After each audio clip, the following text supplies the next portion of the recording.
Hi guys, welcome to my channel. Please like and subscribe for more videos. Nung nakontak ni Annalyn si Zoe, humingi kagad siya ng sorry na napagsalitaan siya ng masasakit na salita na kanyang lola at ipinaalam din niya na hinahanap na siya ng kanyang ina at kanilang ama. Ang sabi ni Zoe, ano naman ngayon na hinahanap siya ng kanyang ama. Natitrigger naman si Aling Melba nung narinig niya ang salitang daddy at kinuha niya kagad ang cellphone ni Zoe para patayin ito. Narinig naman ni Annalyn na may tinawag si Zoe na Aling Melba. Biglang sumulpot si Aling Susan at tinanong niya si Annalyn kung nakausap na ba niya si Zoe. Ngunit nagtanong si Annalyn sa kanya na di ba may kilala siya na Aling Melba. Ang sagot ni Aling Susan, oo naman.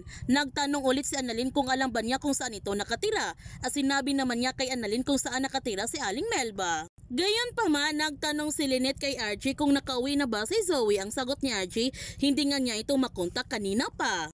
Biglang dumating si Aling Susan sa kanilang kinaroonan para ipaalam na wala si Annalyn sa kanyang kwarto. Sobrang nagulat naman si Lynette nito at nag-alala din siya kung saan pumunta ang kanyang anak. Dumating naman si Annalyn sa bahay nila Aling Melba at pinapasok agad siya ni Aling Melba sa loob ng bahay.